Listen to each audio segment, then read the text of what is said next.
ফরজ গোসল কারণবশত বিলম্বে করলে কোনো গুনাহ হবে কিনা, বাথরুমে উলঙ্গ হয়ে গোসল করা যাবে কিনা, নামাজের সময় গা হাত পা চুলকায় আমি কি মুনাফিকের কাতারে চলে যাচ্ছি, ওযু ছাড়া হাদিস শরীফ পড়া যাবে কিনা, বাবা মায়ের সাথে সন্তানের কত বছর বয়স পর্যন্ত ঘুমাতে পারবে, মহিলারা কি জানাজা নামাজ পড়তে পারবে, না আসরের পর থেকে মাগরিবের আগ পর্যন্ত পড়াশোনা করলে নাকি সমস্যা হয়, কতটা সত্য, মসজিদের পাশে কবর দেওয়ার বিশেষ কোনো ফজিলত আছে কিনা, খাবার খাওয়ার সময় কি মাথায় কাপড় দেওয়া আবশ্যক, মোবাইলে অশ্লীল ছবি বা ভিডিও নিয়ে নামাজ পড়লে কি নামাজ কবুল হবে, টিস্যু বা ঢিলা ব্যবহার না করলে নামাজ পড়লে হবে কিনা একটু জানাবেন, মহারণা না দিয়ে স্ত্রীর কাছ থেকে মাপ চেয়ে নেওয়া যাবে কি, বাবা মায়ের কাছ থেকে না বলে টাকা নেওয়াটা কি ইসলাম চুরি হিসাবে বিবেচিত হবে ইসলামে, নেফাস অবস্থায় আয়াতুল কুরসি বা অন্য কোনো দোয়া পড়া যাবে কিনা, আপনাদের প্রশ্নোত্তর আলোকিত ভুবনে প্রবেশ করতে যাচ্ছি। সমিতা জেরিন আপনি লিখেছেন ওযু ছাড়া হাদিস শরীফ পড়া যাবে কিনা, জি হাদিস পড়তে পারেন, হাদিস পাঠ করার জন্য ওযু এটা জরুরি নয়, ইসলামিক বই পুস্তক পড়ার জন্য ওযু জরুরি নয়, ওযু জরুরি হবে কোরআন কারীম যখন স্পর্শ করবেন পাঠ করার সময়, সেটি মুখস্থ পড়লে কোরআন শরীফ তেলাওয়াত করার জন্য আপনার মুখস্থ ওযু থাকা জরুরি নয়। মাহফুজ বিন জাহাঙ্গীর আপনি লিখেছেন আসরের পর থেকে মাগরিবের আগ পর্যন্ত পড়াশোনা করলে নাকি সমস্যা হয়, কতটা সত্য, না এটা মন করা বিষয়, এমন কোনো কথা নেই, আলোর মধ্যে থেকে আপনি পড়তে পারেন। কামালি আপনি লিখেছেন মহিলারা কি জানাজা নামাজ পড়তে পারবে, এই বিষয়টি নিয়ে ইখতিলাফ আছে, আর স্কলারদের অনেকেই বলেন যে পড়তে পারবে, তবে ওলামা کرام নিষেধ করেন। শামসুল আলম আপনি লিখেছেন বাবা মায়ের সাথে সন্তানের কত বছর বয়স পর্যন্ত ঘুমাতে পারবে, প্রাপ্তবয়স্ক আর কাছাকাছি বা কারিবুল বুলুগ যেটাকে বলা হয় সেই বয়সে থেকেই তাদেরকে পৃথক করা উচিত। এমনি শাকুল ইসলাম লিখেছেন টিস্যু বা ঢিলা ব্যবহার না করলে নামাজ পড়লে হবে কিনা একটু জানাবেন, আপনি যদি পবিত্রতা অর্জন করেন পানি দিয়ে এবং ভালোভাবে করেন, আপনি নিশ্চিত হন যে আর পেশাব বের হয়নি, তাহলে সেক্ষেত্রে আপনার নামাজ হয়ে যাবে, আপনার পবিত্রতাটা নিশ্চিত করাটা হলো মূল বিষয়। এরপরে সাদিয়া বিনতে আজাদ লিখেছেন খাবার খাওয়ার সময় কি মাথায় কাপড় দেওয়া আবশ্যক, না বোন খাবার খাওয়ার সময় আমরা মাথায় কাপড় দিতে বাধ্য নই, কারণ হাদিস আমাদেরকে এর উপর নির্দেশ দেয় না যে ছেলে হোক মেয়ে হোক নারী হোক পুরুষ হোক খাবার সময় আমাদেরকে টুপি দিতে হবে। অনেকে দেখা যায় খেতে বসলে টুপিটা তালাশ করে, আমার টুপিটা দাও আমি খেতে বসবো, অনেকে মনে করেন মাথায় কাপড় দিয়ে তারপরে খেতে হয়, না এমন কোনো বাধ্যবাধকতা নেই, খাওয়ার সময় আপনার মাথা খালিও থাকতে পারে, ঢেকেও আপনি খেতে পারেন, এ বিষয়ে কোনো বিশেষ নিষেধাজ্ঞা নেই। রদ্দুল মুখতারে লেখা হয়েছে যে ওয়ালা বাসা বিল আকলি মুত্তাকিয়ান ও মাকশুফার রাসি, অর্থাৎ গ্রহণযোগ্য মত অনুযায়ী উন্মুক্ত মাথায় অর্থাৎ খালি মাথায় বসে খেতে কোনো অসুবিধা নেই। আব্দুল মতিন আপনি লিখেছেন মোবাইলে অশ্লীল ছবি বা ভিডিও নিয়ে নামাজ পড়লে কি নামাজ কবুল হবে, নামাজ কবুল হয়ে যাবে, কিন্তু মোবাইলে ছবি অশ্লীল বা হারাম কোনো কিছু নিয়ে যদি আপনি সালাত আদায় করেন তাহলে সেক্ষেত্রে আপনি আল্লাহ রাব্বুল আলামিনের সামনে দাঁড়াচ্ছেন, সে অবস্থায় আপনার যে মন মানসিকতা থাকা উচিত সেটি হচ্ছে না। এই অশ্লীল কোনো কিছু আপনার মোবাইলে যদি থাকে, খারাপ কোনো কিছু যদি থাকে, তাহলে সেটা সালাতরত অবস্থায় থাকলে সেটা যেরকম অপরাধ, ঠিক একইভাবে সালাতের বাইরেও সেটা থাকাটা আপনার জন্য অপরাধ, বিধায় এর কারণে সালাতে কোনো প্রকার ব্যাঘাত হবে না। সালাত যদি আপনি মনোযোগ দিয়ে সালাতের যে অন্যান্য শর্ত আছে সেগুলো আপনি পূরণ করে সালাত আদায় করেন তাহলে সালাত তো হয়ে যাবে, বাট এই হারামটা আলাদা একটা আপনার জন্য ক্ষতিকর, আপনার সালাতের মধ্যে মনোযোগ নষ্ট হতে পারে, সেজন্য মোবাইল থেকে হারাম জিনিস এমনিতে সরিয়ে ফেলা উচিত, তবে সালাতের এটার কারণে কোনো ক্ষতি হবে না। এরপরে মুক্তা চৌধুরী আপনি লিখেছেন মসজিদের পাশে কবর দেওয়ার বিশেষ কোনো ফজিলত আছে কিনা, বোন মুক্তা মসজিদের পাশে কবর দিলে বিশেষ কোনো উপকারিতা আছে বলে আমার জানা নেই, বরং আমাদের কবরে আমাদের আখেরাতে আমাদের আলমে বারজাখে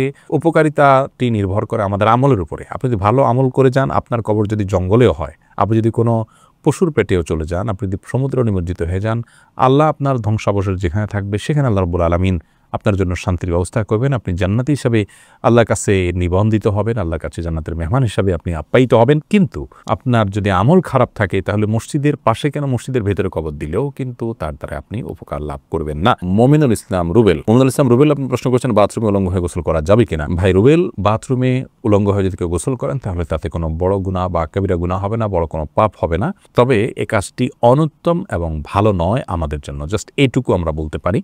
কিন্তু আপনার এর কারণে কোনো বড় গুনাহ হয়ে যাবে ব্যাপারটি এরকম না, বিশেষ ওযরের কারণে যদি আপনার বিবস্ত্র হতে হয় আপনার জন্য সেটা জায়েজ রয়েছে। নবী রাহমাহুল্লাহ সহিহ মুসলিমের সরার মধ্যে তিনি ব্যাখ্যার মধ্যে তিনি লিখেছেন গোসল করার সময় লুঙ্গি বা গামছা বা এই জাতীয় কোনো কিছু দিয়ে গোসল করাটা হলো উত্তম, এতে কোনো সন্দেহ নেই, তবে যদি প্রয়োজন হয় তাহলে সেক্ষেত্রে উন্মুক্ত করে অর্থাৎ আপনার সম্পূর্ণ বিবস্ত্র হয়ে গোসল করা জায়েজ আছে। একটি হাদিস এরকম রয়েছে, নবী সাল্লাল্লাহু আলাইহি ওয়াসাল্লাম বলেছেন যে আল্লাহ তাআলাকে কেউ যদি নাও দেখে তো আল্লাহ তাআলাকে অন্তত লজ্জা করা উচিত, লজ্জাশীলতা থাকা উচিত, এজন্য এরকমটি প্রয়োজন হলে করা যাবে, আর প্রয়োজন ছাড়া এরকম করাটা অনুচিত, অনুত্তম, ভালো কাজ নয়।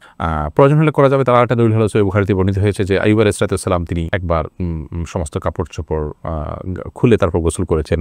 তারপরে মুসা আলাইহিস সালামের ব্যাপারে আপনারা জানেন যে তিনি গোসল করতে নেমেছেন, পাথর তার কাপড় নিয়ে দৌড় দিয়েছে, তিনি তার পিছনে দৌড়াতে শুরু করেছেন। এগুলো সব বিশেষ কারণে এবং বিশেষ প্রেক্ষিতে, তাছাড়া এগুলো আগের শরিয়াত, সেগুলোর বিধান আমাদের জন্য খুব বহু যে প্রযোজ্য তা নয়।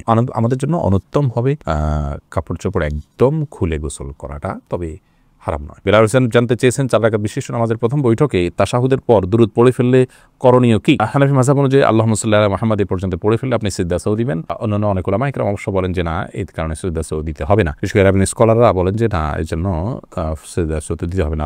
সৌদি আরব উলামা ইকরাম সহ অনেকেই বলেন। ফেরদাউস আলম লিখেছেন, নামাজের সময় গা হাত পা চুলকায়, আমি কি মুনাফিকের কাতারে চলে যাচ্ছি? না, মুনাফিকের কাতারে যাচ্ছেন না। আসলে অনেকে আছে যে সালাতের সময় অন্য কোনো কাজ পাচ্ছে না, তো এই জন্য শরীর চুলকায়। আপনি সালাতের অর্থ যদি বুঝেন, মর্ম বুঝেন, সেটার দিকে খেয়াল করে যদি আপনি গভীরভাবে সালাতের প্রতি মনোযোগী হন এবং সালাত আদায় করেন সেরকম মনোযোগের সাথে, ইনশাআল্লাহ বিদিল্লাহ আপনার এই সমস্ত মনে আসবে না। তবে এটার কারণে আপনি মুনাফিকের লক্ষণ নিজের মধ্যে আছে এমনটি মনে করি আপনি মন খারাপ করার কোনো কারণ নেই। তো আকরাম খান আপনি লিখেছেন, নেফাস অবস্থায় আয়াতুল কুরসি বা অন্য কোনো দোয়া পড়া যাবে কিনা? কোরআন তেলাওয়াত করা যাবে না, কোনো আয়াতকে দোয়া হিসাবে আমল হিসাবে পাঠ করা যাবে। জুলকারনাইন আপনি লিখেছেন, ফরজ গোসল কারণবশত বিলম্বে করলে কোনো গুনাহ হবে কিনা? গোসল বিলম্ব করলে কোনো গুনাহ হবে না, তবে ফরজ গোসল যদি আপনি দেরিতে করতে চান, পরবর্তী ফরজ নামাজের আগে আগে আপনাকে করে ফেলতে হবে। আর মাঝে যদি অন্য কাজ করতে চান, রাতে গোসল ফরজ হয়েছে, আপনি ফজরের নামাজের আগ মুহূর্তে গোসল করবেন, তাহলে মাঝে অন্য কাজের জন্য, এমনকি ঘুমানোর জন্য উযু করে ঘুমানোটা হলো সুন্নাহ। নবী সাল্লাল্লাহু আলাইহি ওয়াসাল্লাম এটি করতেন, এটি করা ভালো। বাকি গোসল তৎক্ষণাৎ করে ফেলতে হবে এমন কোনো বাধ্যবাধকতা নেই। গোসল ফরজ গোসল না করে অন্য কাজ কাম করলে মেয়েদের উপরে অনেক রকমের প্রেশার আমাদের সমাজ থেকে আসে, তো এটা উচিত নয়। এটা ছেলে মেয়ে সবার জন্য ইসলাম জায়েজ রেখেছে, উযু করে তিনি অন্য কাজ করতে পারেন, কিন্তু যথাসম্ভব দ্রুত ফরজ গোসল করে, ফরজ যেহেতু রয়েছে দ্রুত গোসল করে ফেলতে পারে সেটা ভালো, কিন্তু অন্য কাজ করা যাবে না এমন কোনো কথা নেই। আর রাশেদ খান লিখেছেন, মহারণা না দিয়ে স্ত্রীর কাছ থেকে মাপ চেয়ে নেওয়া যাবে কি? স্ত্রীর কাছ থেকে মহারণা না চেয়ে মাপ চেয়ে নিলে সেটা জায়েজ হবে, কিন্তু আপনি বিয়ের আগে থেকে প্ল্যান করছেন যে আমি রাতে বাসর রাতে স্ত্রীর কাছ থেকে মাপ চেয়ে নেব, এটা তো ছোট লোকই, এটা তো স্পষ্ট ছোট লোকই। আপনাকে বিয়ে করতে গিয়ে বলেছে যদি আপনি মহারণা দেওয়ার ক্ষমতা না থাকে, হ্যাঁ আপনি দেওয়ার ক্ষমতা ছিল, প্ল্যান ছিল, কোনো কারণে হয়ে উঠলো না, আপনি তখন মাপ চান, একটা ব্যাপার। সন্দেহাতীতভাবে আপনার স্ত্রী যদি আপনাকে সন্তুষ্ট চিত্তে মাফ করে দেন তাহলে মাফ হয়ে যাবে। সূরা নিসা 24 নম্বর আয়াতে আল্লাহ বলেছেন, ওয়ালা জুনাহা আলাইকুম ফিমা তারাদাইতুম বিহি মিন বাদিল ফরিদা, অর্থাৎ নির্দিষ্ট মহর ধার্য করার পর তোমরা যেটা উপরে সন্তুষ্ট হবে উভয় পক্ষ, সেটাতে কোনো অসুবিধা নেই। আল্লাহ তাআলা আরো বলেছেন যে তোমাদের স্ত্রী যদি তোমাদেরকে কোনো ছাড় দেন মহর ব্যাপারে, তাহলে সেক্ষেত্রে ফাকুলুহু হানিআম মারিআ, তাহলে সেই ছাড় তোমরা গ্রহণ করতে পারো। কিন্তু আমার জানা নাই যে কোনো সাহাবী মহর ধার্য হওয়ার পরে স্ত্রীর কাছে মাপ চাইছেন যে আমাকে মাফ করে দাও। এটা আমাদের কাপুরুষতা। এখন আসলে পৃথিবীতে ভাবের অভাব, ধরার সময় 10 লাখ 20 লাখ ধরি ভাবের জন্য, এরপরে মাপ চাই আমরা তলে তলে, এটা উচিত নয়, এটা কাপুরুষতা। এবং আগে থেকে সেজন্য আমাদের প্ল্যান থাকা উচিত। মৌলিকভাবে যদি স্ত্রীর কাছে আপনি মাপ চান, আপনি যদি মন থেকেই মাফ করে দেন, আপনার মাফ হয়ে যাবে ইনশাআল্লাহ। এসকে মেহেদী হাসান শুভ আপনি লিখেছেন, বাবা মায়ের কাছ থেকে না বলে টাকা নেওয়াটা কি ইসলাম চুরি হিসাবে বিবেচিত হবে ইসলামে? এই জন্য কি কিয়ামতের দিন শাস্তি পেতে হবে? ভাই শুভ খুবই গুরুত্বপূর্ণ একটি প্রশ্ন করেছেন। বাবা মার পকেট থেকে টাকা চুরি করেননি এরকম ছেলে বা এরকম মেয়ে, এরকম কিশোর বোধহয় খুব কমই পাওয়া যাবে। আমরা বেশিরভাগ লোকই হয়তো এই মাসালায় ধরা পড়ে যাব। তো এক্ষেত্রে ইসলামী শরিয়ার যে মূলনীতি, সেটা আমরা যদি বলতে যাই তাহলে বলতে পারি যে বুখারী মুসলিম যে বর্ণনা করেছে যে নবী করিম সাল্লাল্লাহু আলাইহি ওয়াসাল্লামের কাছে এক ব্যক্তি এসে বলল, ইয়া রাসূলুল্লাহ, আমার ছেলে সে আমাকে আমার যে ব্যবহার বহন করার তার দায়িত্ব আছে, আমার কোনো উপার্জন নাই, সেটা সে দেয় না, তাহলে সেক্ষেত্রে আমি তার সম্পদ থেকে নিতে পারি কিনা? তখন নবী আলাইহিস সালাম বলেছেন যে তুমি তোমার সন্তানের সম্পদ থেকে তোমার ব্যবহার বহনের জন্য যা প্রয়োজন সেটা তুমি নিতে পারো, তাকে না বলেও নিতে পারো। কারণ বাবা যখন বৃদ্ধ হয়ে যান, সন্তান যখন উপার্জন অক্ষম হয়ে যায়, বাবার যখন উপার্জন বন্ধ হয়ে যায়, তখন তার জন্য ব্যয় করা সন্তানের কর্তব্যের অংশ হয়। সেই হিসাবে সন্তান ব্যয় করবে তার জন্য। তিনি তার দায়িত্ব পালন করছে না, তাহলে আপনি আপনার হক বা অধিকার প্রাপ্য যতটুকু আপনার ব্যবহারের জন্য প্রয়োজন আপনি নিতে পারেন। ঠিক একইভাবে আপনার বাবা আপনার স্কুলের খরচ দিচ্ছেন না, আপনার বাবা আপনার প্রয়োজনীয় খরচ দিচ্ছেন না, টিফিনের টাকা দিচ্ছেন না, কৃপণতা করছেন, তাহলে সেক্ষেত্রে আপনি ওই পরিমাণ তার কাছ থেকে নিতে পারেন। কিন্তু যদি তিনি আপনার সেই মৌলিক প্রাপ্য যেটা না হলে না বেঁচে থাকার জন্য যা দরকার সেটা আপনাকে উনি ঠিকই প্রোভাইড করছেন, এরপর আপনি আপনার এক্সট্রা খরচ তথাকথিত বন্ধুদেরকে আপনি ট্রিট দিবেন, পাঠিয়ে দিবেন, হান করবেন, তান করবেন, এই সমস্তগুলোর পয়সা যদি তাদের কাছ থেকে বাবা মার পকেট থেকে আপনি তাদের অজান্তে নেন, তাহলে সেটা কিন্তু চুরি হিসাবে গণ্য হবে, গুনাহ হবে।